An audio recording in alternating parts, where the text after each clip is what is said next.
This is the Haulin Assets podcast where we show you how to start and run your own trucking company. Ever wanted to go out on your own? Follow Chris as he goes through the highs and lows of running on his own authority.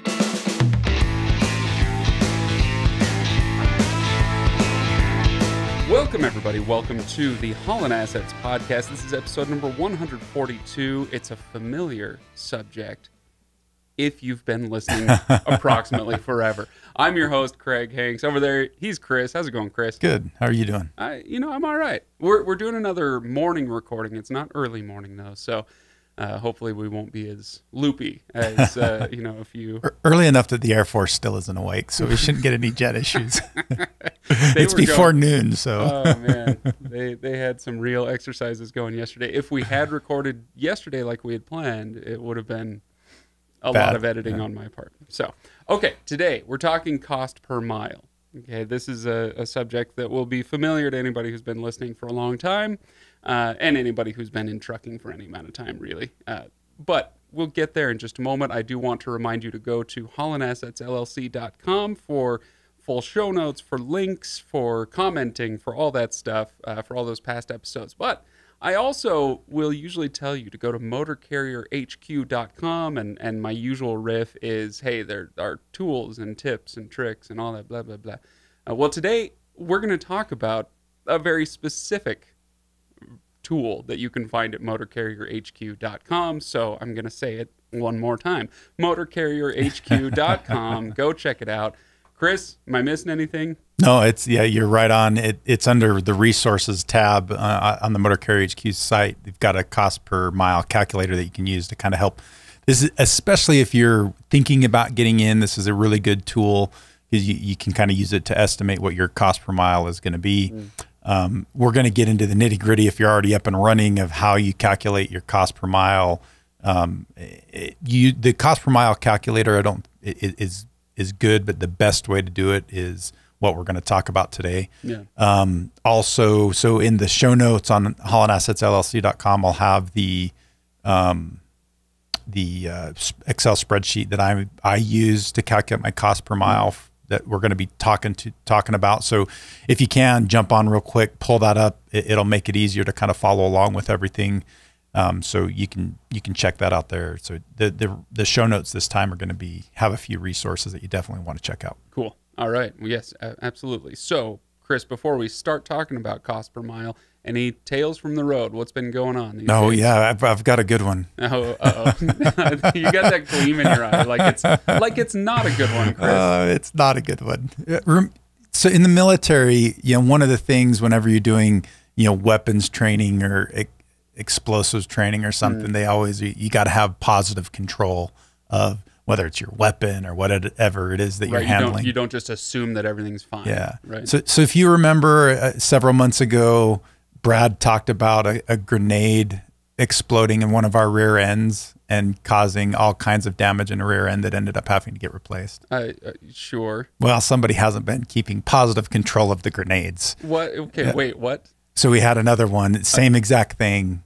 Pinion blows back in the rear end and just decimates an entire... I see. So nobody put a grenade... Nobody actually put a grenade. Yeah, we're an analogy maybe, okay. Trying to help you see what's going on. It's like a grenade went off per se in the back end, the differential of a truck.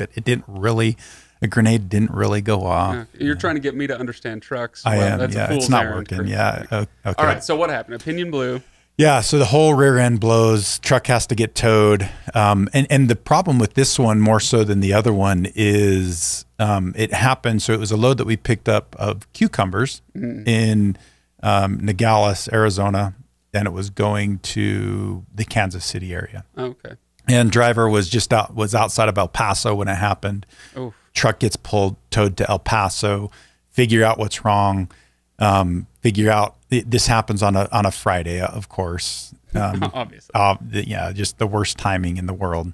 To make a long story short, we actually, Brad, Nate, and I probably spent each of us 3 to 4 hours on Saturday trying to figure out what to do because we've got a load of cucumbers. It's perishable.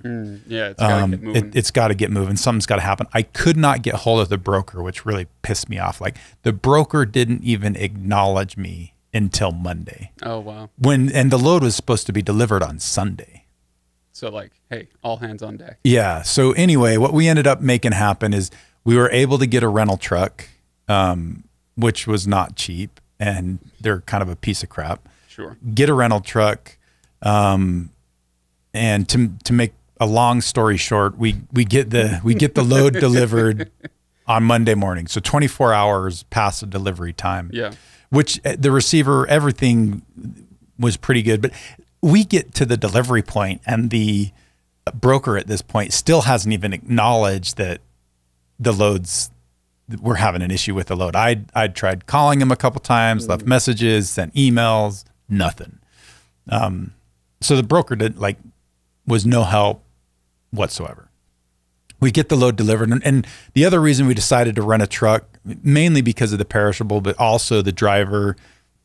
If we didn't get the driver moving, we weren't going to get him home for Thanksgiving. We definitely wanted to make that happen. Yeah. So got the rental, got the load delivered a day late, then pick up another load that we'd already had scheduled. Luckily, we actually were able to make the pickup time of the second load on time because he wanted to have a little bit of time between these two loads to rest a little bit because he pushed pretty hard on it. Yeah. And so we got the load picked up. It was a first come first serve. We were planning on picking it up first thing Monday morning, but we ended up not being able to pick it up until almost the end of the day Monday. That was still in their shipping hours, but got him moving, got that load moving, and got him headed back to Utah. He's actually a Southern Idaho driver, but got him back to Utah. And on the way back from Utah, a coolant line blew the rental truck. Oh, in the rental truck. Oh, and so ended up a 4-hour stop and fixing a hose on the rental truck. Finally got him back in time, got him home Wednesday, the day before Thanksgiving. So I'm sure there was a lot of compensation happening between who made your truck? Is it a Freightliner? Mm-hmm. Yeah. So I'm sure they were happy to fork over some cash for what happened, and I'm sure the rental company was happy to forego the bill on this particular rental. Right? Yeah. Everybody was super everything cool. Worked out in our favor. Yeah. Okay. Luckily, the truck was still under warranty. Oh, okay. So that's going to get covered. The tow bill should get covered. But $320 a day for the truck plus 19 cents a mile. So I haven't looked at the total bill on it. We just turned the truck in yesterday. I haven't seen exactly, but it's not going to be cheap. I mean, I joke, but you should be able to go to the rental company and say, "Hey, the coolant line blew." So they will. Thanks for the half off. Yeah, I don't know about getting a discount on it, but they definitely will. Like we were able to deduct what we paid to have it repaired off of our bill. Yeah. So that's good. Well, it's something, I guess. The repair won't cost us any money, but we should get some compensation because it slowed us down. It caused frustration for us and time for us and time for our driver. And so, we should hopefully be able to get something. Adventures on the road, Chris. Adventures on the road. Oh. Yeah. It's trucking. Trucking's always fun. A challenge. Yeah. I like microphones. I like this business. Just put me in front of a microphone. Yeah. There's less that can go wrong. All right, Chris. So should we talk about cost per mile then? Let's go into it. Now, this is going to be different. Cost per mile is not the same, though it is related to rate per mile, right? So we talk about rate per mile at least once a month when we go over financials. We're always talking about the rate per mile. But the cost per mile is a little bit different, where the rate per mile is your income. The cost per mile is your expenses. Is that a good simplified way to introduce it? Perfect. Okay. Yeah. So how do you want to talk about cost per mile? Where do you want to dig in first? So let's talk a little bit about its importance. We talked about this in episode 20, so quite a few episodes ago, over 4 years ago is the last time we dedicated an episode to cost per mile, which we probably should do a little bit more regularly. It's probably one of those topics that once a year would be a good topic to talk about. You really need to be regularly evaluating your cost per mile. It changes. It's different. You take, for example, the change. When we first did this in 2019, our cost per mile was $1.63 a mile. This time it's $1.97 a mile. So there's a 33 cents a mile difference between, in 4 years. And we can talk once we kind of get into the numbers a little bit where the big, there's two categories that saw big increases that have increased, that really where that increase in cost per mile comes from. Okay. So we looked at it back then. I think it's one of those things, in my opinion, you should look at least quarterly. So once every 3 months, you should calculate what your cost per mile is. And is that what you do? Because like I said, this is different than rate per mile, which you're giving us monthly numbers on. Do you do the same for cost per mile, or do you go quarterly? I've been doing more, to be honest with you, probably twice a year. Oh, I wow. need to do better at that. Okay. So this is one of those areas where I think I need to do a little bit better. So and there's some reasons for why it's good to do regularly. They change. And you really want to know what that number is so that you know kind of where you need to be on your rate per mile to be profitable. And it's a good tool to use when you're negotiating rates. It's a good tool to use when you're deciding, hey, do I want to take this load or not? Things like that. When somebody wants to pay you, $1.90 for a load, you say, hey, look, it cost me $1.97 just to drive down the road. I can't take it. Yeah. That's that's something we're going to dive into a little bit more detail a little bit further on in the episode. Oh, okay. All right. So you're saying you should look at it at least quarterly. Is there any benefit to upping that number? If you're doing it monthly or heaven forbid weekly? I think if you've got the time, monthly I don't think you need to do it more than once a month, but once a month, I mean, that's where you really need to have your books closed and your profit and loss statement finalized and solidified before you get an accurate cost per mile. So yes, it is something that you should do monthly, but there may be things within your cost per mile that you may want to evaluate a little bit more regularly. And we'll talk a little bit about that. Like if there's a spike in expenses, like if fuel all of a sudden increases, 30 cents a gallon, how does that affect my cost per mile? Right. If something like that happens, you may want to look at it right when that's happening instead of waiting for your month or quarterly time when you do it. Spot checking. Yep. Sort of. Okay. So let's say if you're really on top of it, you're doing it monthly. If you're doing what you're saying is a good minimum, that would be quarterly.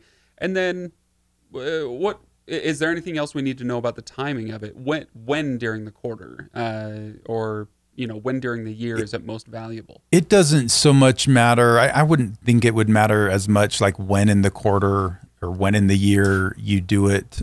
Just the frequency. Just the frequency is important. Then if there's any big changes in something, you may want to reevaluate it. So let's kind of jump into, when you're actually, let's jump into the process of how you go about doing it. Okay. And when you do, there's kind of some things that you need to consider.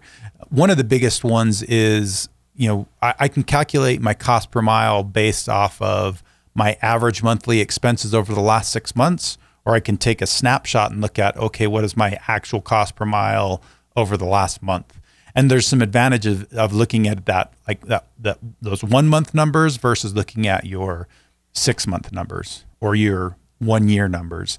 And I would say with cost per mile, you don't want to string it out too much, because you think about it, from over the course of 12 months, especially right now where you've got inflation really paying a toll on things, your maintenance expenses at the beginning of January may be very different than when your maintenance expenses are at the end of December. And so you want to try and get your most accurate number, and your current month expenses are usually going to be a little more accurate than something that's 12 months old. So if you're tightening the window and you're just looking at 1 month worth of cost per mile, you're getting a better snapshot, a clearer snapshot of what's going on. because you get the context of what was going on that month. Hey, you know, we blew 6 tires and we, you know, or the pinion went out and we had these repairs. You get that context, but if you're looking at it over the course of a whole year, you lose some of the context, or some of that sharp image that you're getting. So why look at it over a full year? If it's more accurate over the 1 month, why don't we just do that? Why do we want the full year or the quarter? That's a great question, because there's some expense categories that have really big kind of peaks and valleys. So for example, let's do a repair bill. You know, 1 month we have a turbo that goes out that's $7,000 just for one truck, and you may have a $20,000 total repair bill in 1 month, and when your average is closer to $5,000 a month. And so you get, you know, that can kind of really skew what your maintenance numbers are and your repair numbers. So in a category like maintenance and repairs, you're actually better off to look at things on the average over a longer period of time, so 6 months. And that kind of helps even out those peaks and valleys and gives you a more realistic number. So like, for example, if we're calculating October and I have one of those spike and repair bills, and I calculate my October cost per mile, repair is going to be way higher than what it usually is. And so it doesn't really give you an accurate picture. Oh, I see. Okay. So the sharper clarity may not actually be giving you the right picture. Right. Okay. All right. And we'll talk a little bit more about that as we kind of drive in, because so you can look at something over a 1 month, you can look at your cost per mile over 1 month, or you can look at it over 6 months. There's pros and cons, like we're talking about with each. I actually have kind of started using more of a hybrid method where I look at some expense categories over 1 month, like fuel, because fuel changes quite a bit, but you want to know what your fuel cost is today, not so much what your fuel cost was 6 months ago, because it may have been super low 6 months ago and today it's high. And so if you're using that 6 month average, it doesn't really give you what it's costing me today to operate that truck. Right. So in a category like fuel, I like to look at more the 1 month. A category like repairs, I like to look at a 6 month average. Okay. All right, good. So let's move on then with the how you're doing this, what you're inputting, what kind of categories are we looking at? Do you just, is it straight profit and loss statement? Everything you need to know is right there? Yeah, it is. And so when I do this, my process is I'll pull a profit and loss statement for the last month, and then I'll pull a profit and loss statement for the last 6 months. And I export those into Excel because then, because I love Excel. I know you do. And it makes it really easy to manipulate the numbers and change things around. Because so the first thing I'll do is I'll pull those reports and then I'll delete all the revenue stuff, because I like simple and clean. The revenue's irrelevant for your cost per mile. And so I'll delete all that. And then I will look and I'll categorize everything as either a fixed expense or a variable expense. Sure. And we've talked about this a little bit in the past, but just I think it's always good to kind of refresh our memories. Let's talk a little bit about the definition of a variable cost. So variable costs are costs that change as the numbers of miles you've driven changes. So like with fuel, you're going to, if you drive 1,000 miles in a month, your fuel expense is going to be one thing. If you drive 10,000 miles a month, your fuel expense is going to increase 10x. Yeah, and basically in line with the number of miles you've driven. Right?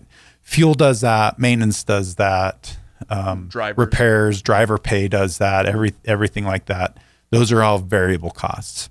Your fixed costs are costs that are based on time rather than the number of miles you've driven. So in trucking, one of the more common line items, fixed expenses that you have are insurance. Insurance, so, truck payments. Yep. Insurance, truck payments, interest expenses. So that's kind of part of your truck expense, truck payment. Those things stay the same. So whether you drive your truck 0 miles or you take your truck 10,000 miles, you're paying the same amount in interest, you're paying the same amount in insurance.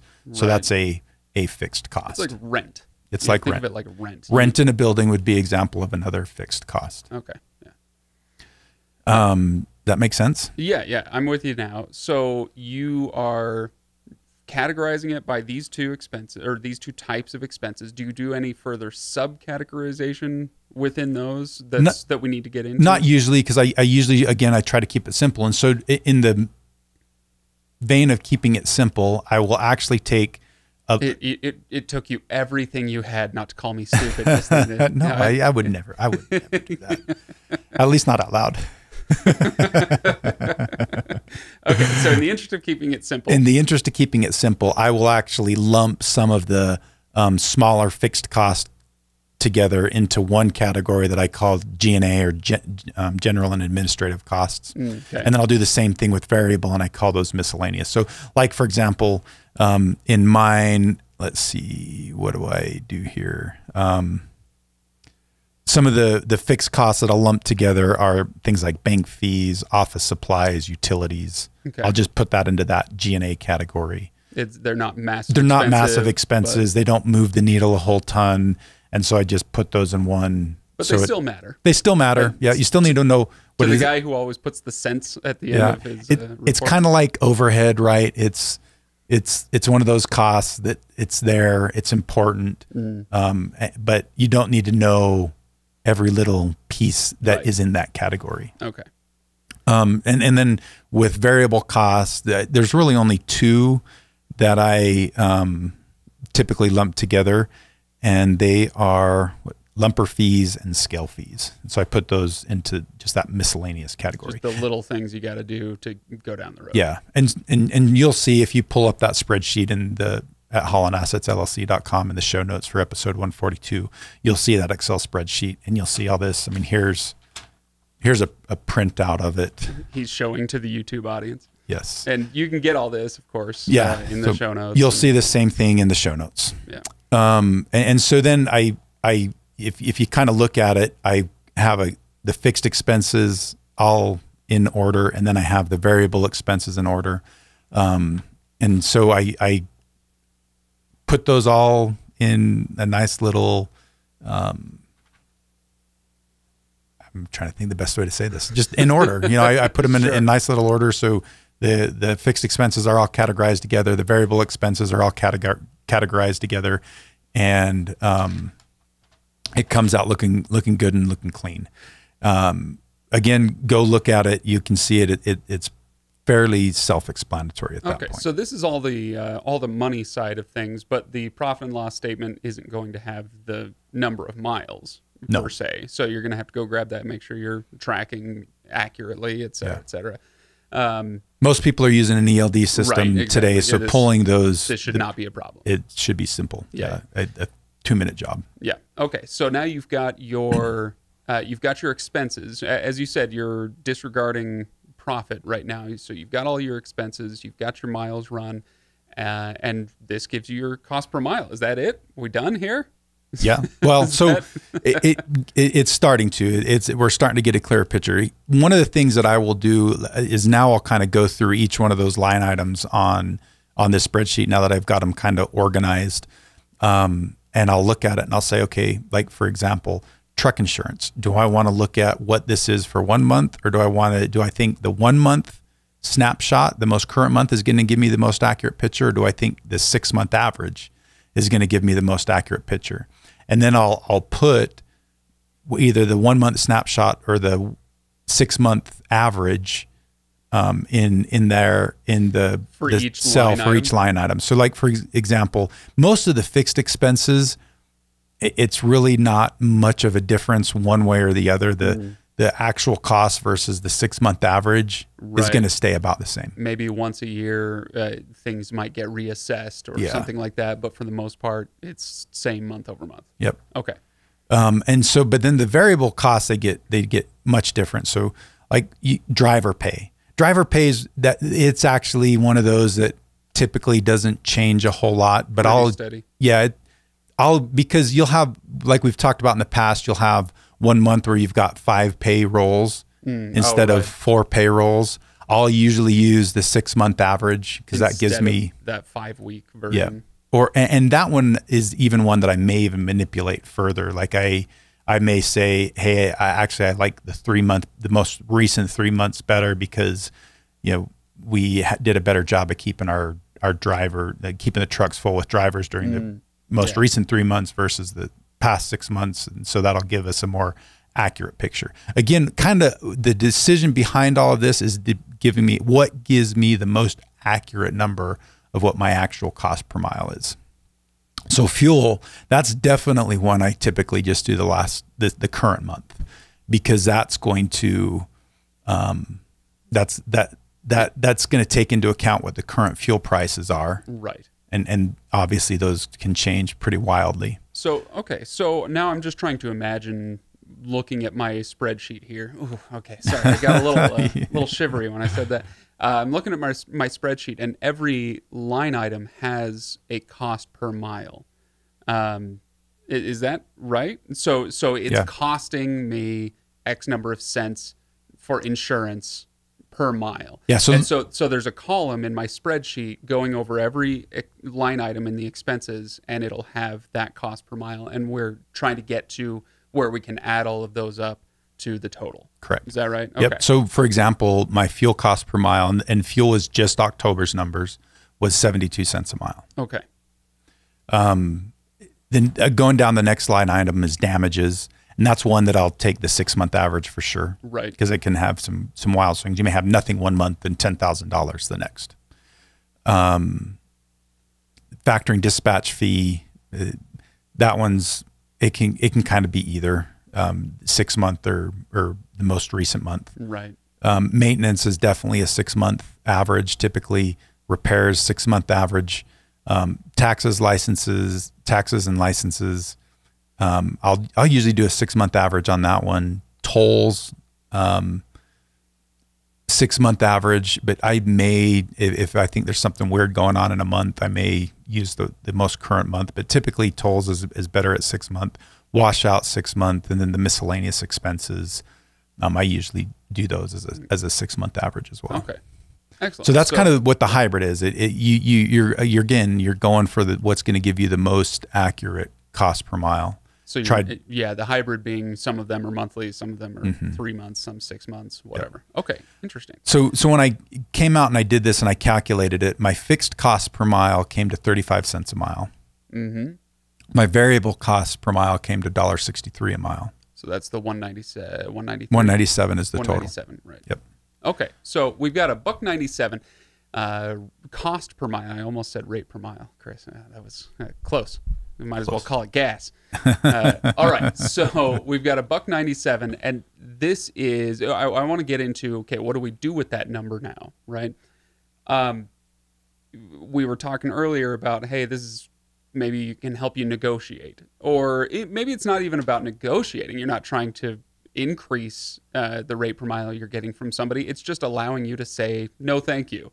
Yeah. You know, hey, it's costing us $1.97 to go down the road. Every mile, you're going to need to pay me a minimum of, fill in the blank.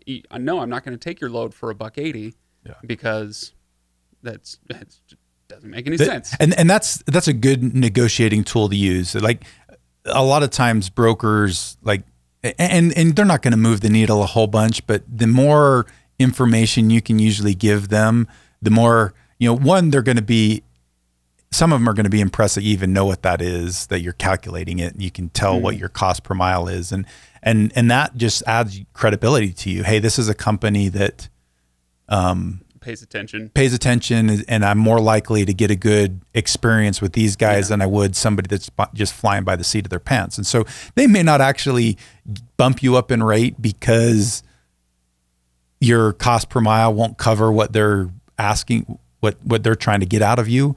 But they may say, oh, this guy really knows his stuff. I'm more likely to have this load delivered on time and work with this company well versus somebody else who's just flying by the seat of their pants. I was going to go with fly by night.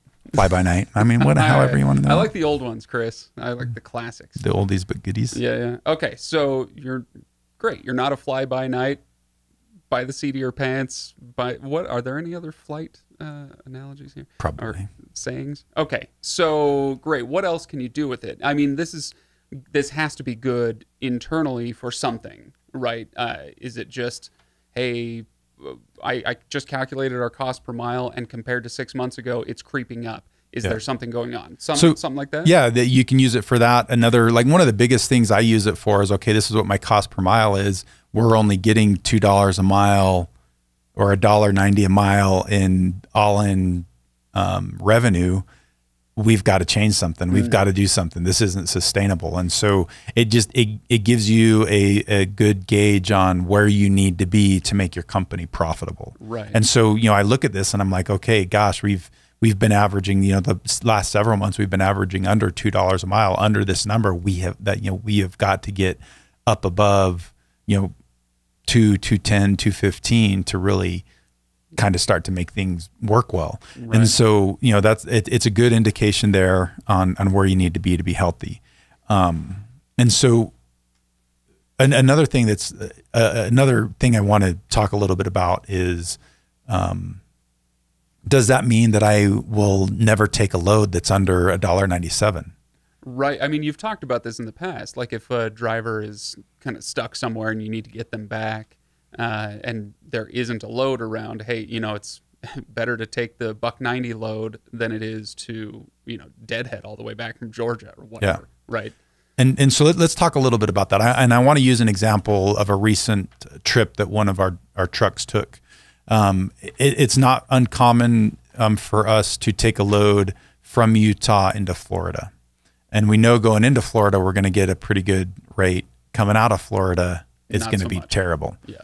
And so you know that going in. And so using these numbers, so this particular trip, we leave Utah with a load that's just under $3 a mile, which is good. Obviously that's well above our expense rate. Get down into Florida, deliver that load, and the load that I get going out of Florida goes up to Wisconsin. And guess what that rate was at? $1.90? $1.30. No. Yeah, so it doesn't even cover. That doesn't even come close. That doesn't even cover the variable cost. So like you're essentially losing money going out, but you're not going to get. I may get $1.90 going into to Georgia, but then in Georgia I'm not going to get anything all that good. The reason I took the $1.30 rate on that one is because it took me up into Wisconsin, where I know I can get a good load out of Wisconsin going back west. Whether it's sometimes I can get them to Utah, sometimes I can get them to Washington, but I know if I can get to Wisconsin, I can get a decent load from Wisconsin to Washington or Utah, where I'll get another good load. Okay. And so take the $1.30 a mile up into Washington or into Wisconsin, and I'm just kind of like, and what's coming out? Throwing up in my mouth. What is coming out of Wisconsin in November that's getting you good rates? Cheese, beer? Yeah. There's always cheese. There's always we don't do a whole lot of beer, but yeah, a lot of food products. Sure. Wisconsin actually they ship a decent amount of stuff. Yeah, I'm just trying to think of November, but yeah, okay. All right, so you're coming out of Wisconsin. So we get a load out of Wisconsin to Washington that paid just a little over $2 a mile. And it goes all the way to Washington. And then from Washington, I pick up a load that's almost $3 a mile coming back to Utah. And so when you look at that entire trip, the all-in rate per mile that we got out of that was at $2.33 a mile. Okay. So even with that $1.30 from Florida to Wisconsin, that entire trip, you need to look at it at the entire trip. The entire trip was profitable. Right. So what you're telling me is we have our cost per mile at $1.97, and you're not treating that like an absolute floor. It's not that we can never take a load under $1.97. It's that we need to use that number to be smart about the entire trip, not just about each individual load. Correct. Okay. Yep. All right. And so like that $1.30, yeah, it hurts to take that. You're actually losing money, right? You're kind of essentially paying them to take that load, but it's getting you into a better market. And there's really not many better options. I could have got better paying freight out of Florida, but that would have just taken me to another place where I wasn't going to get a very good rate. So I'd rather take a hard hit on one leg, and I try to minimize the distance traveled on that leg as much as possible. So I'm not going, 2,000 miles on a $1.30 mile. I'm going 1,000 miles on it. Right. Okay. So let me ask you, I want to shift gears here a little bit and talk about sitting trucks. Because unless there was anything else on that, that trip you wanted to talk about. I had a question about sitting trucks because this is something that has come up a lot since you started building a fleet with more and more trucks. First you had 1, then 3, 5, now we're at 11 trucks.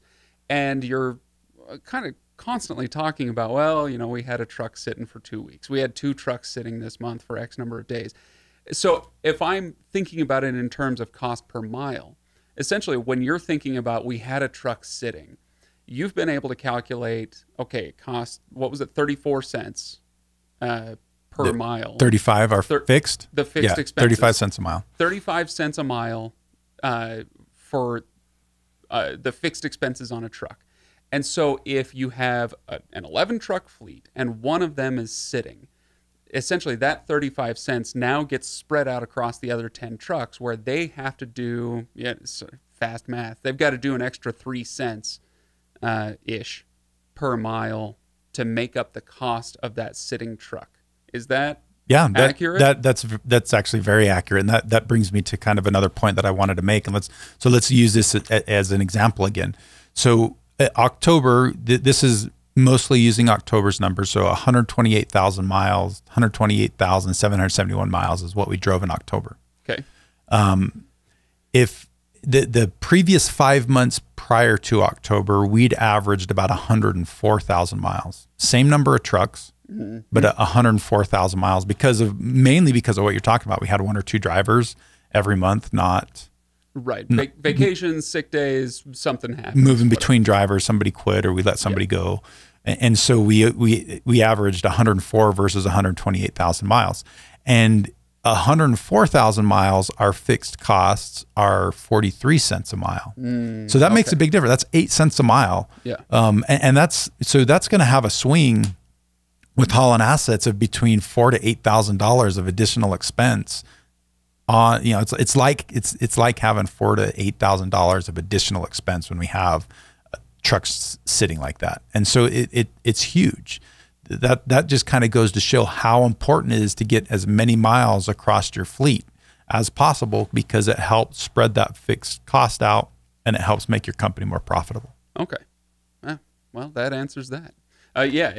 Anything else that you want to get into as far as cost per mile and how you're using these numbers? It's just one other way that's really good to use your cost per mile is you kind of watch the trends, right? You kind of keep your eye on, okay, are my maintenance expenses getting out of whack? Was my maintenance expenses 6 months ago 10 cents a mile, now it's 15 cents a mile? What's caused that? Why is that? And it can also be one of those things that you can use as an indicator, okay, maybe it's time to get rid of this truck or get rid of this trailer because our expense per mile is so much at this point that it's not worth the older equipment. Right. Okay. So a good way to decide if it's time to change something out. Right on. All right, Chris. So I've got a last question for you, and that is a question I'm asking on behalf of the thousands of truckers listening to you right now going, well, hang on a second. My cost per mile is X. They fill in the blank. Oh, whoa, what's this $1.97? Maybe their expenses are much higher. Maybe they're going, hey, my cost per mile, I'm sitting at $1.50. What's wrong with you, dude? So how can others use your numbers in this conversation? That's a great question. And there's lots of things that they should do. Like, for instance, one of the biggest and easiest is just your fuel. Compare your fuel costs. There's some things you need to take into account. Like, if you're fueling only in Texas where, fuel's typically about the cheapest in the nation. Your fuel is probably going to be less expensive than mine. Yeah. But if you're going all over the country like I am, and you're paying more in fuel, there might be a reason for that. You might not have a great fuel card. Something else might be going on. You're driving your truck too hard, something like that. So, comparing what you see versus me is a good indication. So my fuel expense was 72 cents a mile in October. Keep in mind, I'm a reefer, and about 6 cents a mile of that is reefer fuel. So if you're a dry van or a flatbed, 66 cents a mile is probably a more apples to apples comparison to me. But those kind of things, it's good to compare. Absolutely. So yeah, would you take your numbers that people, again, can go check out at haulinassetsllc.com. Would you take your cost per mile and say, hey, here's a decent average for an 11 truck fleet or a 10 truck fleet? Do you feel like, hey, I'm kind of happy with where we're at. Obviously we want to get better, but this is a decent benchmark? Or do you feel like, hey, use us as a cautionary tale or something like that? No, I think it's cost-wise, I think it's a pretty decent benchmark. We may not be the absolute best, but I would say we're at least average or better than average. Okay. In overall expenses, if you compare us to another fleet. Owner-operators, you're going to have some areas where you're going to be better expense-wise than we are, and you may have areas that you're going to be worse, especially if you're not using a fuel card, you're probably paying more for fuel. Insurance, looking at my insurance expense, that's actually one of the things that has gone down from when we looked at cost per mile 4 years ago versus today. 4 years ago, it was 16 cents a mile. Today with us, it's 10 cents a mile. And that's really, it's not because insurance costs have gotten cheaper. They've actually gotten worse like everything else, but because we've been around longer, we've had you got more trucks. We've got more trucks, so we get some economies of scale with that. But we've also been safe. We haven't had any big major claims or anything, and so we're deemed as a good risk. When a company is first starting out, you're not deemed as a good risk because you don't have any history, and so your insurance rates are just naturally going to be higher. And so ours because of that, because we've had good history over the last 4.5 years, our insurance costs have gone down. Okay. All right. Well, Chris, that's cost per mile. I don't have any questions left in my, chamber ready to fire. Do you have anything else? Any other final thoughts? Anything we missed that you want to go over? Nothing big. I think it's probably another one of those things we'll talk a little bit more about, especially as we start getting into some of the dispatch episodes that I plan on talking a little bit about, but nothing super big right now. Yeah, you know what? Maybe Chris, we'll take our own advice and review cost per mile quarterly with the financials, right? Maybe we could do something. Yeah, like that would probably be a good idea. Even just a little touch on it. Yeah, how it's changed. Excellent. All right, Chris. Well, that's cost per mile. This was episode. What number is this? 142. Yeah. You said it was 4 years ago that we did episode 20, and back then I used to make fun of you for being the old one, but now I'm afraid I might have overtaken you. You still do your push-ups. I just get older and fatter. So, all right, episode 142 has come to a close. Thank you, everybody, for listening. Make sure you go to haulinassetsllc.com for the numbers, the notes that we've been talking about, but also go to motorcarrierhq.com and search for the cost per mile calculator. And what did you say it's under what on the website? Do you remember what category? Resources. Yeah, on the Motor Carrier HQ website, it's on motorcarrierhq.com. Go to resources, and then there's a cost per mile calculator. You can start putting these numbers in for yourself, and I highly encourage you to do so. Chris, thanks for coming. I will talk some numbers with you in a couple weeks. We'll see you then.